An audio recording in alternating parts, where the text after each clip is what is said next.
बिस्मिल्लाहिर्रहमानिर्रहीम। मैं हूं मोहम्मद इस्लाम।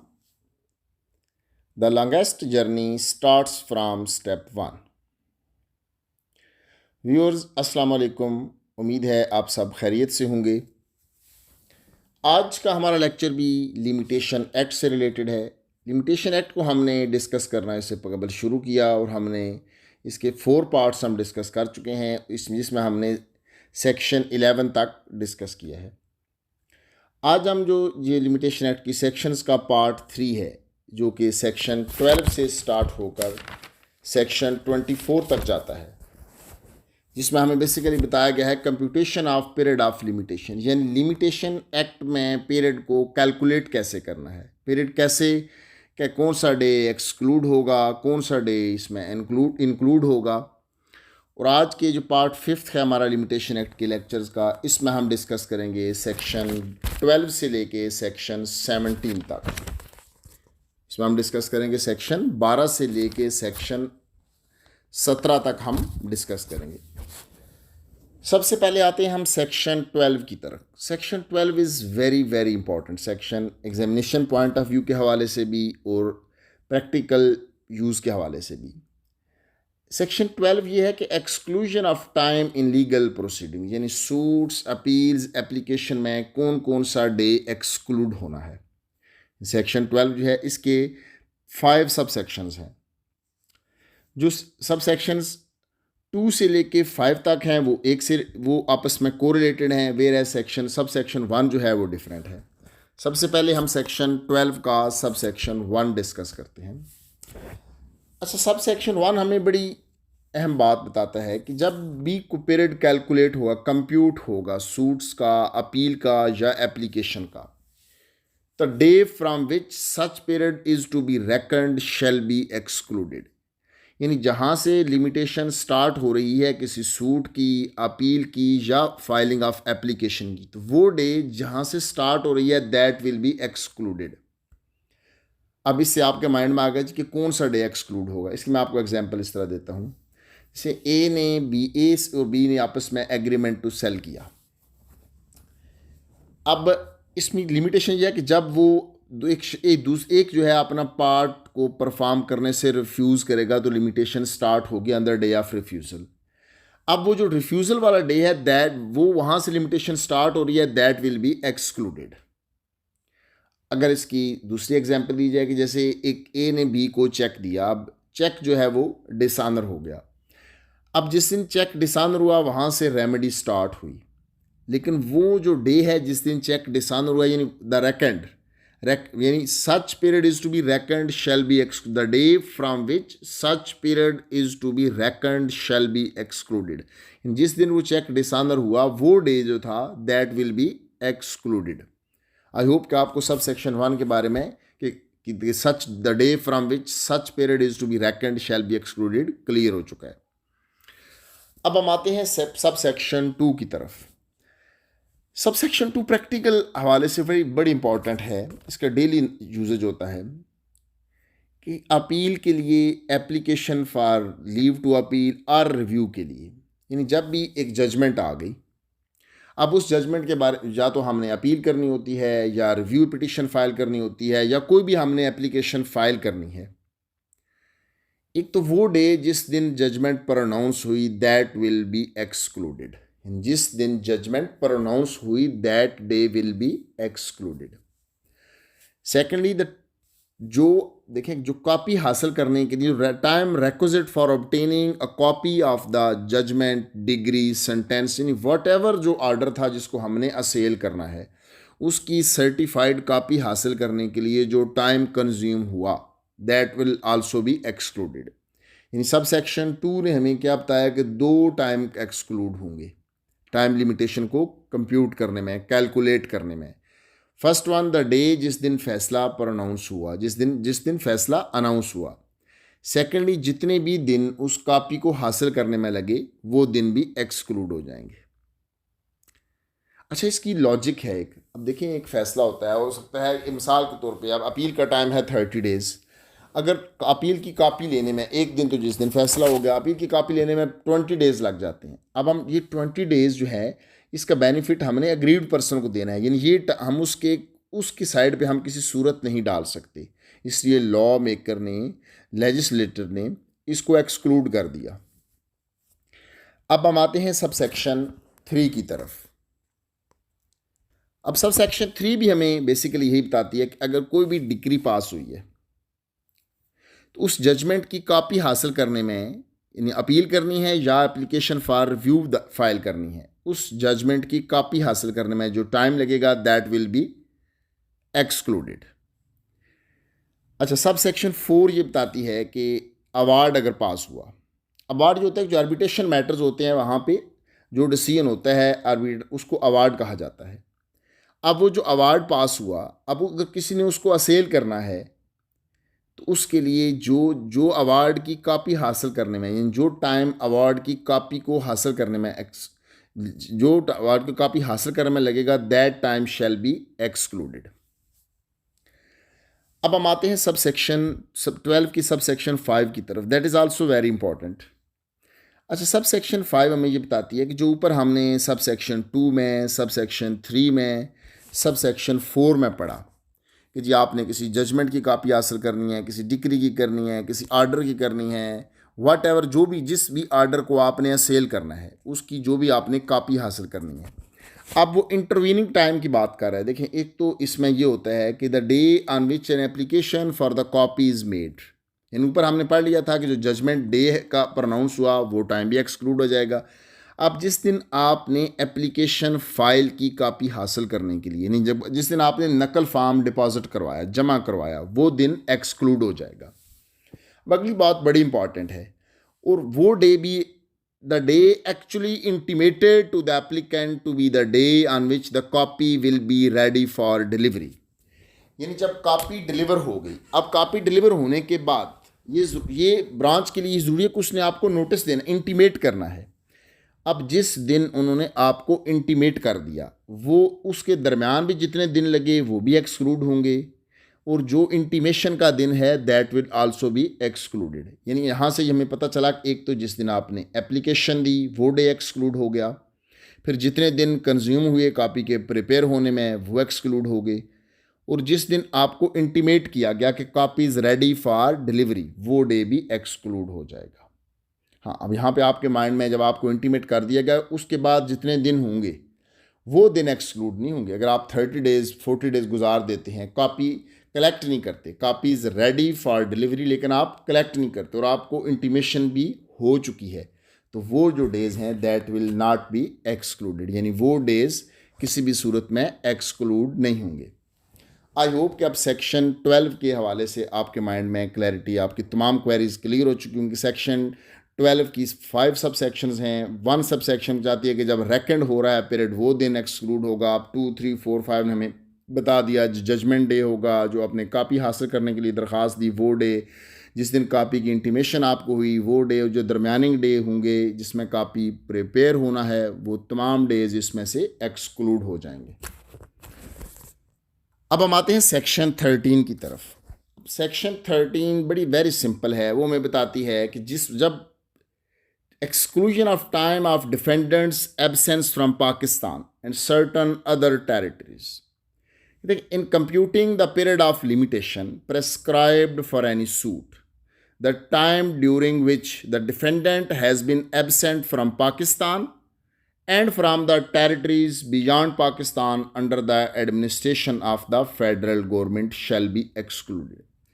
यानी जिस वक्त डिफेंडेंट जो है पाकिस्तान से बाहर है, यानी या तो पाकिस्तान से बिल्कुल बाहर हो या फिर वो उस एरिया में है जो फेडरल गवर्नमेंट के एडमिनिस्ट्रेटेड एरियाज़ हैं, तो इस दौरान ये सिर्फ सूट की बात करती है। अगर डिफेंडेंट बाहर है तो वो जो टाइम होगा जिस दौरान डिफेंडेंट या तो पाकिस्तान से बाहर रहा या उन एरियाज़ में रहा, तो ये जो डेज हैं दैट विल बी एक्सक्लूडेड। बड़ी वेरी सिंपल सी है, इस पर कोई इतनी ज़्यादा, जब डिफेंडेंट बैरून मुल्क होगा या उन फेडरली एडमिनिस्ट्रेटेड एरियाज़ में होगा तो वो टाइम जो है वो लिमिटेशन के लिए कैलकुलेट नहीं होगा, बल्कि उसको एक्सक्लूड कर दिया जाएगा। अब हम आते हैं सेक्शन 14 की तरफ। सेक्शन 14 इज़ वेरी इंपॉर्टेंट है, बड़ी सिंपल सी है। अच्छा, सेक्शन 14 हमें बड़ी बेसिक सी बात बताती है कि कोई भी सूट अपील है या एप्लीकेशन है, एक तो ये सूट्स को डील करती है, अपील्स को, एप्लीकेशन एट्सेट्रा को डील करती है, कि जब भी किसी शख्स ने को लीगल रेमेडी हासिल करनी है, अगर वो रॉन्ग फोरम पे चला जाता है, डिफेक्ट ऑफ ज्यूरिसडिक्शन और other cause of a like nature, तो वहाँ पे उसको रिलीफ नहीं मिल सकता कि क्योंकि कोर्ट उसको एंटरटेन नहीं कर सकती। अब क्वेश्चन आएगा कि अब वो रॉन्ग फोरम पे गया तो then what will be the situation, क्या वो टाइम इंक्लूड होगा या एक्सक्लूड होगा। अच्छा, इसके लिए जो सेक्शन 14 है, इसकी जो बेस है, जो इसका सुपर स्ट्रक्चर है, वो है बोनाफाइडी। अगर आपने जो सूट, जो प्रोसीडिंग्स, जो अपील, जो एप्लीकेशन की प्रोसीडिंग्स अगर रॉन्ग फोरम पे, यानी ऐसी कोर्ट में जिसको ज्यूरिसडिक्शन नहीं थी, ऐसा फोरम जिसको ज्यूरिसडिक्शन नहीं थी, वहाँ पे जो आपने टाइम स्पेंड किया, अगर आपकी बोनाफाइडी है यानी मेलाफाइडी नहीं है, आपने नेक नियति से किया, ये प्रज्यूम करते हुए किया कि इस कोर्ट को ज्यूरिसडिक्शन है, तो that time will be excluded. बड़ी सिंपल सी बात है, लेकिन इस सेक्शन का जो सुपर स्ट्रक्चर है वो खड़ा है बोनाफाइडी पे, यानी आपने अगर प्रोसीडिंग्स बोनाफाइडी पे की तो that time will be excluded. अब ये बर्डन किसके ऊपर होता है? ये बर्डन पार्टी के ऊपर होता है जो कोर्ट का दरवाज़ा आके नॉक करती है। उसने अपनी ये साबित करना है कि जो वो रॉन्ग फोरम पे गया, जो रॉन्ग फोरम पे जाके टाइम गुजारा, जो टाइम लैप्स हुआ, वो टाइम एक्सक्लूड हो जाएगा अगर वो बोनाफाइडी को साबित करने में कामयाब हो गया। अच्छा, आगे चलने से पहले other causes of like nature, other causes of like nature की जो एक्सप्लेनेशन है वो इसी सब सेक्शन की जो एक्सप्लेनेशंस हैं, सब एक्सप्लेनेशन नंबर 3 में बड़ी क्लैरिटी के साथ है। एक तो बात हो गई ज्यूरिसडिक्शन की, दूसरा other causes of like nature.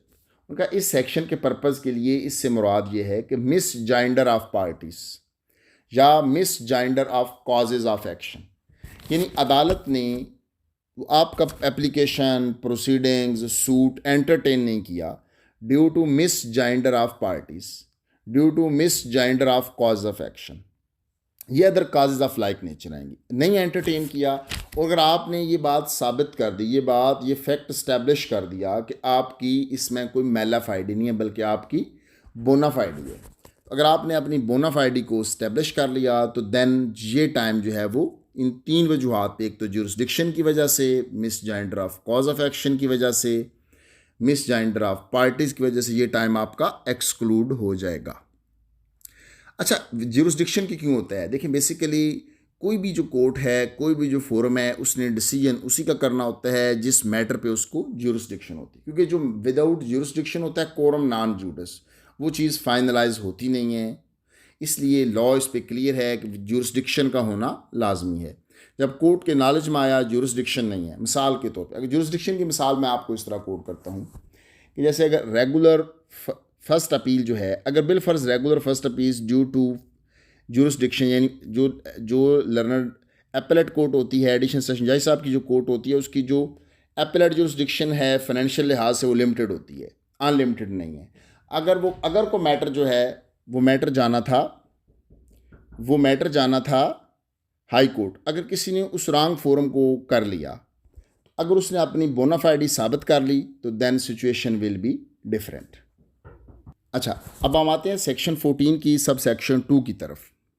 वो भी सेम प्रिंसिपल, इसमें भी वही बताया गया है कि the period of limitation prescribed for any application, the time during which the applicant has been prosecuting with due diligence another civil proceedings, whether in a court of first instance or in a court of appeal, against the same party for the same relief shall be excluded, where such proceeding is prosecuted in good faith in a court which from defect of jurisdiction or other cause of a like nature is unable to entertain it।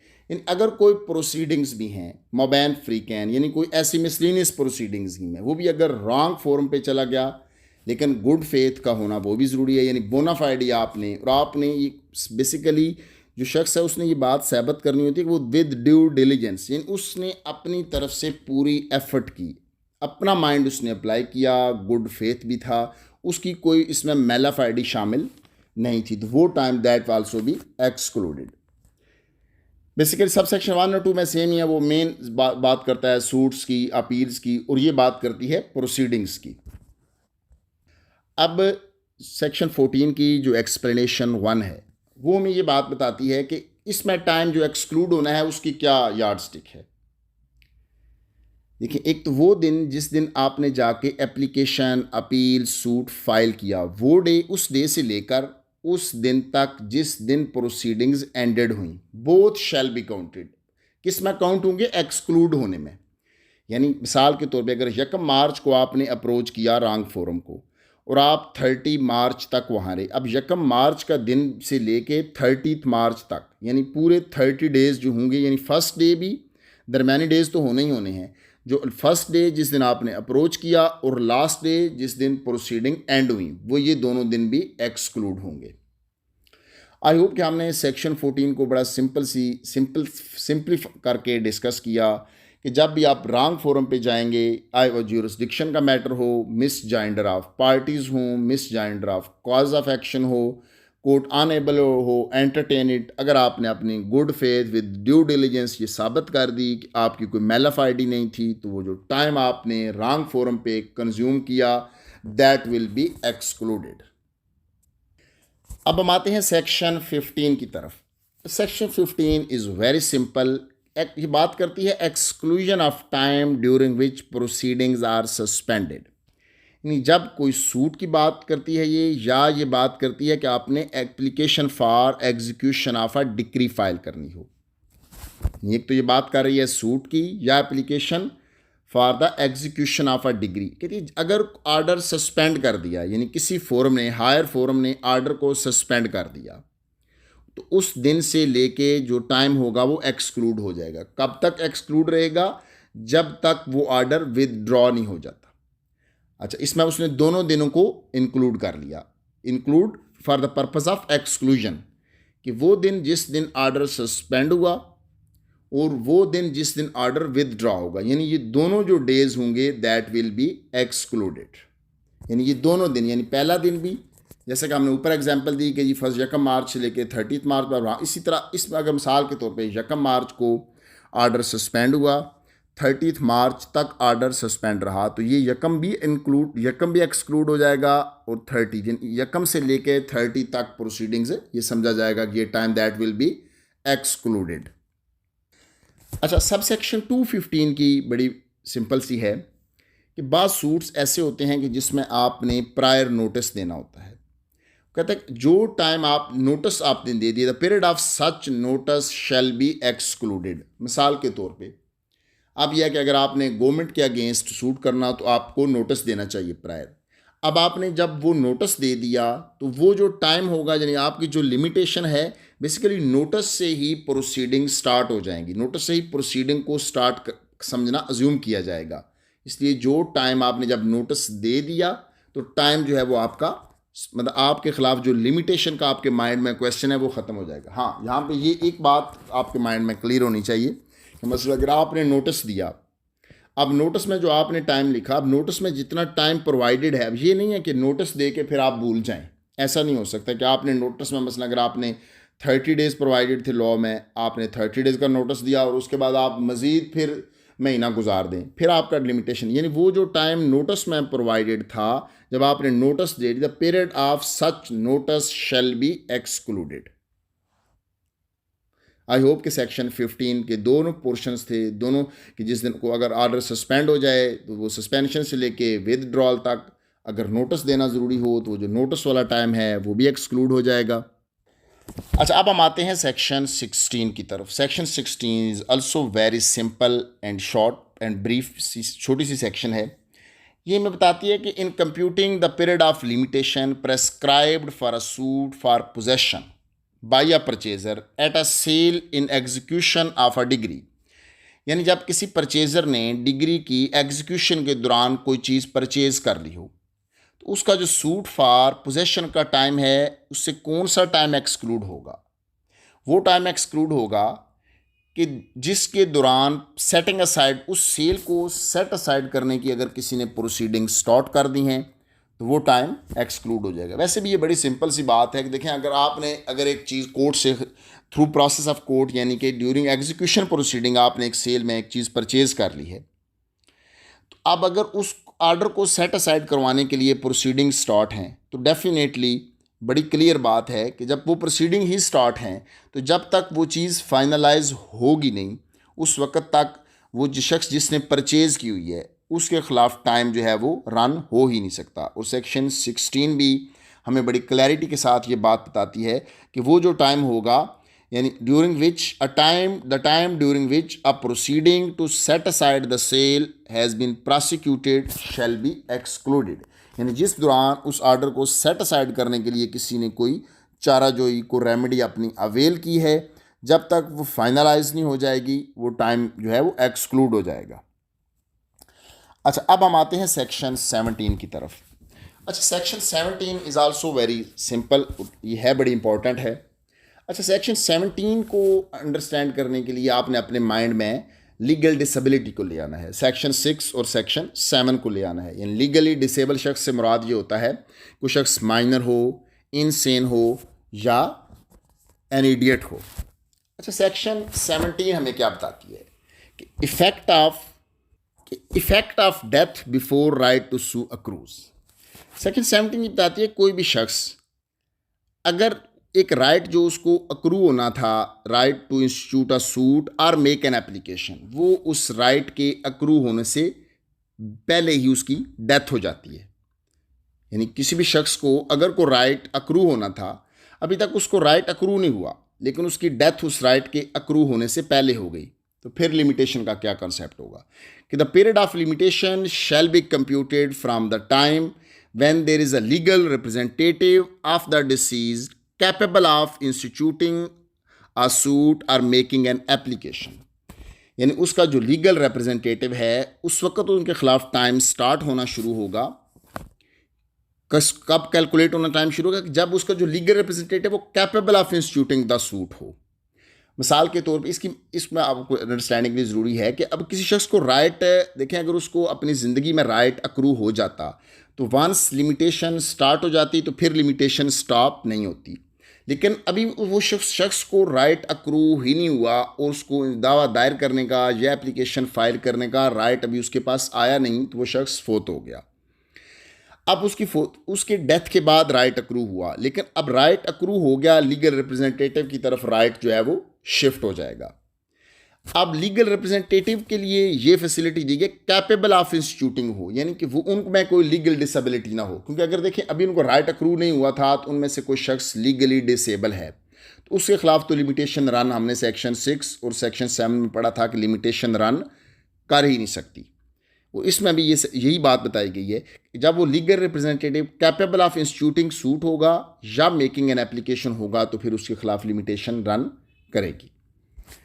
यानी अगर simply इसको कहें कि जब section 17 को अगर कोई भी शख्स उसको राइट अक्रू होने से पहले उसकी डेथ हो जाती है तो देर आफ्टर वो जो राइट जब अक्रू होगा उसके लीगल रिप्रेजेंटेटिव्स के पास राइट आएगा।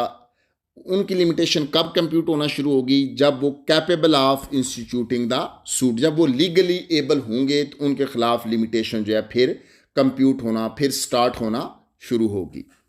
सब सेक्शन 2 इसके सेम यही बात करती है कि अगेंस्ट होम, यानी सब सेक्शन 117 में ये बताया, यानी प्लेंटिफ की बात कर रही थी कि where a person who if he were living have a right to institute a suit.